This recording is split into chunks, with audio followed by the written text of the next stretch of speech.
Hi everyone, welcome back to another tutorial from Wake&Tech. Today in this video, I'm going to show you how to apply a coupon code on Etsy. Using a coupon code on Etsy is easy and it can help you save money on your favorite items.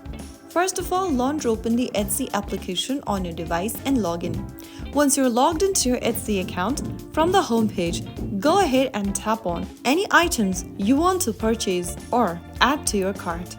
Once you get to the product info section, go ahead and tap on Add to Basket at the bottom left. Now, once you've added the item to your basket, open up your basket by tapping the basket icon at the bottom right corner, and you'll then be able to see that inside your basket the item has been placed. Now go ahead and tap on Apply Coupon Code at the bottom.